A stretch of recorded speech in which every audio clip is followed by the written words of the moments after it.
xam ne moo di le président Bassirou Diomaye Diakhar Faye Robert Bourgi nee na il a peur pour le Sénégal nee na dafa tiit trop ci Sénégal nee na la justice ne doit pas devenir un outil de vengeance, elle doit rester un pilier de la République.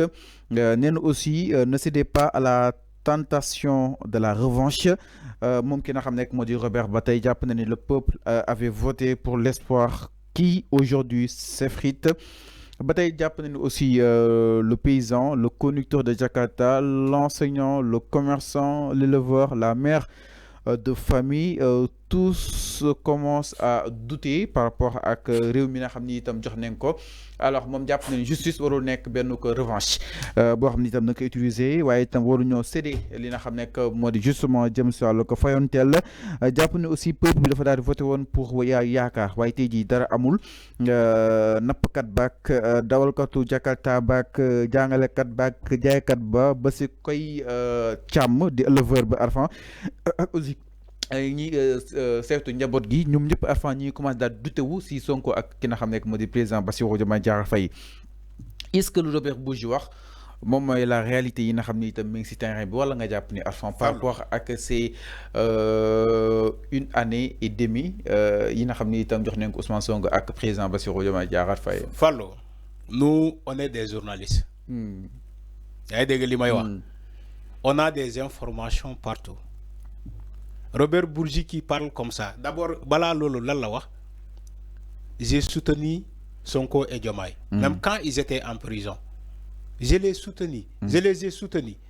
J'ai dit à Sonko, on ne menace pas un président de la République. Quand il a dit Macky Sall dit même traitement que Samuel Doe. C'est Robert Bourgi qui l'a dit.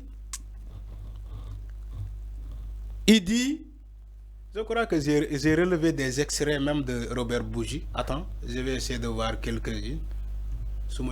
Robert Bourgi, ce qu'il a dit. Donc, Robert des politiques. Non, c'est un lobbyiste. C'est un lobbyiste. C'est un lobbyiste. Alors, c'est Robert Bourgi qui nous dit, j'ai peur pour mon pays. Nous l'avons dit quel pays? J'ai peur pour le Sénégal. C'est Sénégal son pays. Alors, Robert Bourgi, il dit, j'ai soutenu Pastef et ses leaders quand beaucoup se taisaient ou regardaient ailleurs. Oui, j'étais à leur côté. C'est ce qu'il dit. Hein? Il dit, même quand ils étaient en prison. Mais j'ai aussi su dire à Ousmane Sonko qu'on ne menace pas un président, fut-il Macky Sall, d'un sort à la Samuel Doe. C'est ce qu'il dit, Robert Bourgi. Il dit, ce n'est pas digne. Et cela aurait pu, ailleurs, donc, lui coûter sa carrière politique. Néné Momo wax lolu Ousmane Sonko. Benen extrait Robert Bourgi, il dit,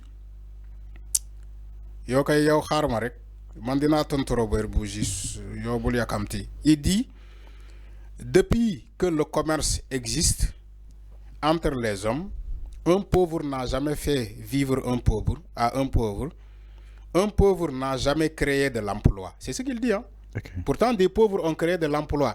Ils sont partis de rien jusqu'à devenir... Je lire juste extrait mon Robert Bourgi le mois. Il dit, un pauvre n'a jamais créé de l'emploi.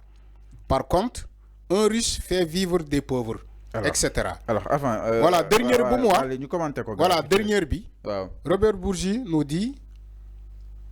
Donc, sur les origines des fonds que l'État du Sénégal est en train d'encaisser, il dit le gouvernement panique, la gouvernance platinique, l'économie chancelle, les partenaires se méfient, les institutions financières reculent et pendant ce temps, le pays s'endette à un rythme effréné. Alors, enfin. Il dit parfois, même sans vérifier l'origine des fonds, qui peuvent garantir donc que, il pose une question, hein, il dit qui peuvent garantir que ces emprunts ne sont pas liés à des circuits obscurs comme la drogue, le terrorisme ou bien le blanchiment d'argent. Alors, Arfan, donc, quel commentaire vous avez fait sur ce thème? Concrètement, Arfan, je lance un petit message. Arfan, alors, Jacqueline Toupé, toi aussi, je voudrais savoir quelle réaction ou bien quelle analyse faites-vous sur la sortie de Robert Bourgi contre le Sénégal exactement. Alors, Arfan, allez-y. Ban jang si daal di def. Yow may ma rek bul yakamti. Robert Bourgi, gis nga li ma lire ni yépp ci mom la nekkoon depuis démb si guddi ba tey. C'est un grand lobbyiste, c'est un lobbyiste. Mooy ay nit ay milliardaires yoo xamante ne. dañuy manipuler ay état. dañuy manipuler ay état. mooy maanaam dañ lay jox xaalis. nga yaakaar ni xaalis bi dañ la kaa mayuñu la ko. C'est pour que suba bu ñu la soxlaye nga dox ci seen waaw seen bëgg-bëgg. Est-ce que comprendre nga? Forme de chantage. Ok. Moom la amul ci Sonko ak Diomaye mais amoon na ko ci Macky Sall. Si naka. Non si. mooy nga jël sa xaalis nga ne état woy Bassirou Diomaye Faye tu es le président man maa la viré 9 milliards. Je sais que affaire yi dafa dëgër bàyyi ma viré la d'abord 9 milliards. Mais du am intérêt du am kii yow jëlal rek. C'est des lobbyistes. Robert Bourgi c'est un lobbyiste. Xam na bu baax lu muy wax. Peut-être ses intérêts sont menacés. Moo tax il fait des sorties pour attaquer ce régime qui est là. Dit ouais, les institutions financières ont reculé, ouais, les bailleurs ont fui. Même la question de l'endettement, les fonds qui ont été empruntés, war nañu ko xoolaat ndax Ousmane Sonko ak Diomaye fan la ñu jëlee xaalis boobu. Ndax jëlewuñu ko ci les terroristes, ou bien jëlewuñu ko ci drogue, ou bien c'est ce que Robert Bourgi a dit, hein. C'est ce qu'il a dit. Du man maa ko wax moom moo ko wax. Il faut qu'il arrête ce qu'il dit là. Donc day manipuler nga jàpp. Non, c'est un manipulateur. Day manipuler parce que moom sédduñu ko ci sédd léegi. Te c'est des hommes d'affaires ñoo xam te ñoom loolu la ñuy doxee. C'est des affairistes d'État. yaa ngi fàttali ku baat Ousmane Sonko. ba muy ne affairistes d'État jeex na fi Sénégal. Il commence à sortir.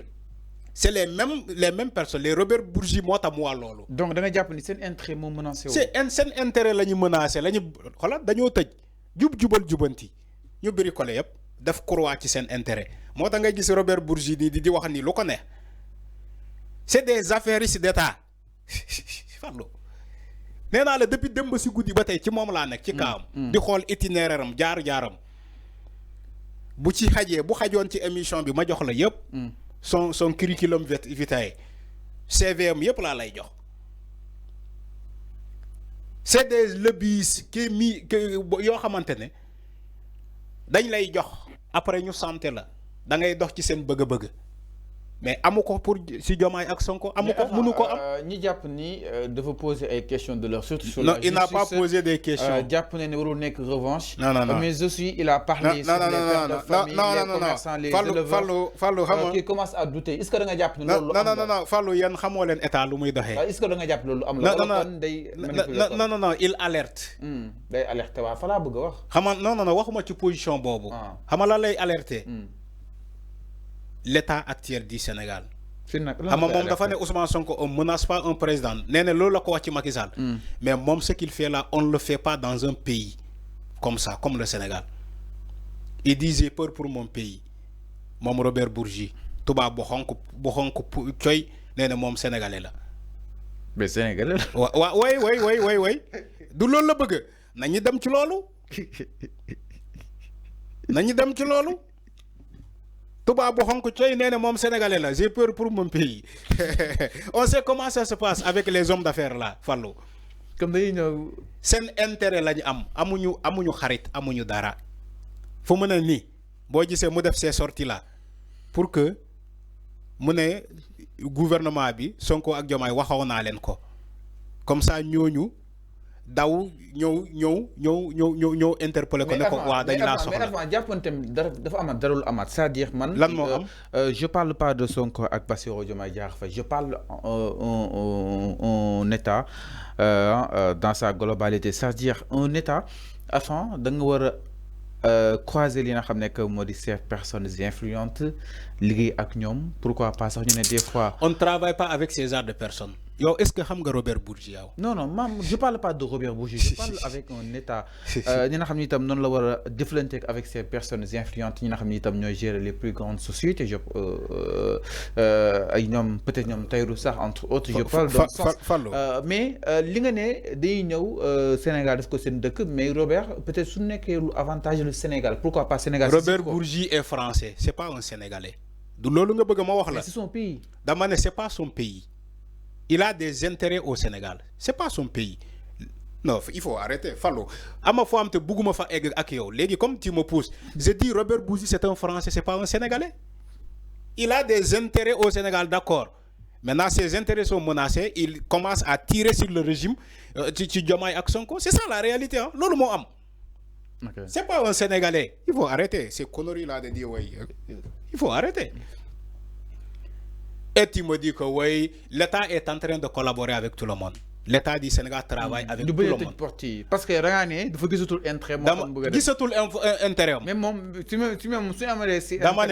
par rapport à Ousmane Sonko moo ne les affaires d'État c'est fini dans ce pays, c'est fini. Moo tax ñoom ces affaires d'État là ñu commencé def ay sorties di wax lu leen neex parce que ils ont barré la route.